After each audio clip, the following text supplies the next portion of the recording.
त्याच्यावर आरोप होतो की तुला प्रचंड व्हीआयपी ट्रीटमेंट दिलं, म्हणजे दिवसभर क्षण व्यवस्थित आधी बसवून वगैरे वगैरे वगैरे व्हीआयपी ट्रीटमेंट. खरं तर चौकशी करतात हेच मोठं भाग्य असं म्हणावं लागेल आपण. नाही तर पार्थ पवार जसा नाही तसे शीतल तेजवानी पण नाही असं अजून म्हणायची वेळ अजून आली नाही. मला असं वाटतं ती सुद्धा येईल काही दिवसांनी.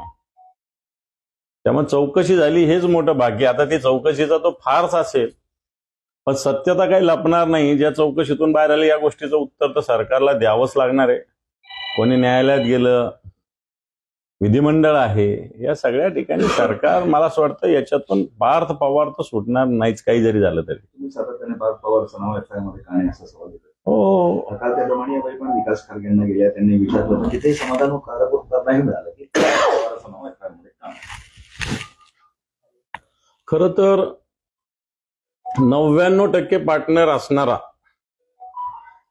याचं नाव असलंच पाहिजे. 1% पार्टनर. उद्या मला सांगा एखादी कंपनी मी स्थापन केली, मी 0.1% त्याच्यात राहिलो आणि एखाद्याला 99.99 पार्टनरशिप दिली तर गुन्हा माझ्यावरच दाखल होईल. 99.99 कसा सुटेल? 0.1% वाला किंवा 1% वाला हा काही 99%च्या परमिशन शिवाय काहीच गोष्टी करू शकतच नाही. शेवटी 99 वाल्याचाच असतो. आता शेअर्स असेल, वाटा असेल, हा 51-49 का ठेवतात? 50-50 का नाही करत? याचाच अर्थ 99% वाल्याला वाचवलं जातं हे सत्य आहे. पण हे सत्ता तोपर्यंत हे नंतर उद्या कधी येईल आणि कधी कोणाला उचलतील याचा भरोसा राहणार नाही. मुंबईमध्ये विरोधक वेगळे झाले होते, विस्कटले होते असं म्हटलं जातं. आता त्यात शरद पवार मध्यस्थी करणार अशी एक चर्चा सुरू आहे.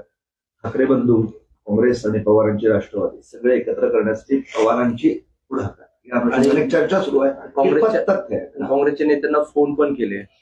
हे पहा, माध्यमातून अशी चर्चा होत असते. प्रत्यक्षात पक्षामध्ये काय चर्चा चालू आहे, कशी चालू आहे, हे काही माध्यमांना काही या सगळ्याच गोष्टी काही कोणता पक्ष सांगत नसतो.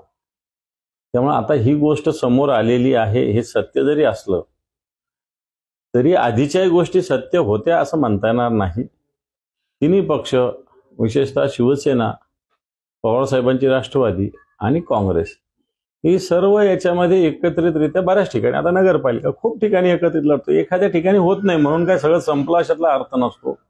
पण आत्ताच्या घडीला भारतीय जनता पार्टी आणि शिंदे गट आणि अजित पवार गट यांची जी मस्ती जर संपवायची तर सगळ्यांना एकत्र आलं पाहिजे. नाही तर मग ही मस्ती सहन करा.